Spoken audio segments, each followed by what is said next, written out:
कांग्रेस महासचिव प्रियंका गांधी आज 26 जनवरी को दिल्ली में जान गंवाने वाले नवरीत सिंह के परिजनों से मुलाकात करेंगी। प्रियंका गांधी दिल्ली से यूपी के रामपुर के लिए रवाना हो चुकी है। सुबह करीब 11:30 बजे वो नवरीत के घर पहुंचेंगी, जहां परिजनों से मिलकर सांत्वना देंगी। 26 जनवरी को ही हिंसा में ट्रैक्टर पलटने की वजह से नवरीत की जान चली गई थी। इस मौके को लेकर कांग्रेस लगातार सवाल उठाती रही है।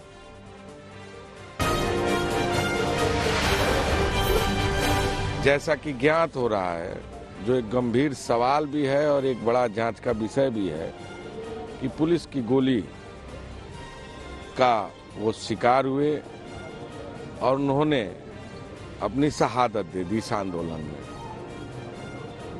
आज उन्हीं के घर रामपुर में स्वर्गीय नवनीत जी के घर जाकर आदरणीय प्रियंका गांधी जी संवेदना व्यक्त करेंगी, उनके परिजनों से मिलेंगी और जो एक परंपरा है कि 13वीं व्यक्ति के मरने के बाद होती है, उस 13वीं में शामिल होंगी और संवेदना व्यक्त करने के बाद वापस वो चली आएंगी।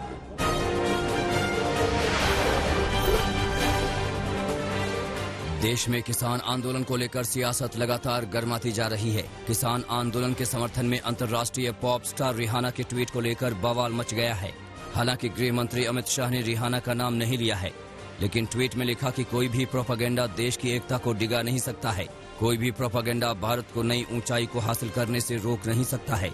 अमित शाह ने यह भी लिखा कि भारत का भविष्य सिर्फ विकास ही तय कर सकता है।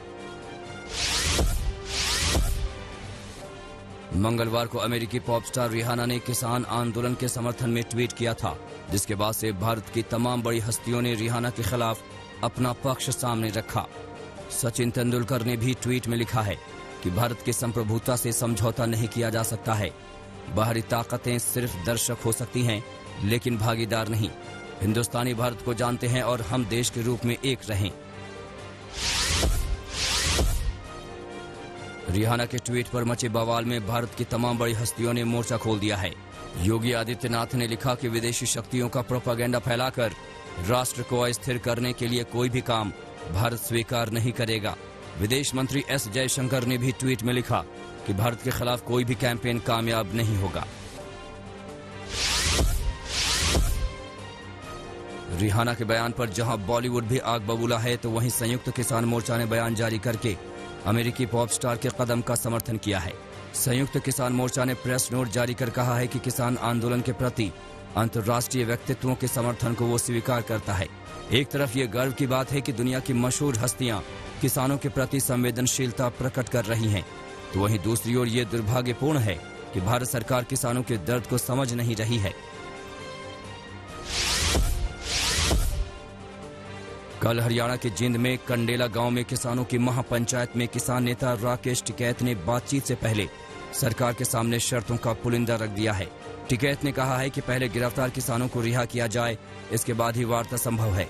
राकेश टिकैत ने फिर दोहराया कि तीनों कृषि कानून वापस हों, एमएसपी को कानून बनाया जाए और स्वामीनाथन कमेटी की रिपोर्ट को लागू किया जाए, वरना किसान आंदोलन जारी रहेगा।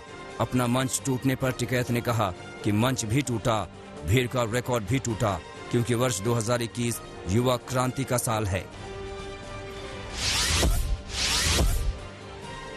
सुप्रीम कोर्ट की बनाई कमेटी किसान यूनियनों और प्राइवेट मार्केट एसोसिएशन के साथ लगातार 3 दिनों तक बातचीत करेगी। कल बातचीत हुई थी, जो आज और 5 फरवरी को भी जारी रहेगी। सुप्रीम कोर्ट की इस कमेटी के साथ बैठक में सरकारी संघ भी शामिल हो रहे हैं। किसान आंदोलन को लेकर संसद में आज हंगामे के आसार हैं। कल भी लोकसभा में जबरदस्त हंगामा हुआ था।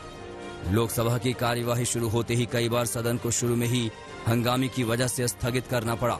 आज शाम 4 बजे तक लोकसभा को स्थगित कर दिया गया है। सूत्रों की माने तो कांग्रेस संसद में कृषि कानूनों पर अलग से चर्चा चाहती है। कांग्रेस राष्ट्रपति के अभिभाषण के लिए तैयार है, लेकिन इस शर्त के साथ कि किसान आंदोलन को लेकर अलग से चर्चा हो।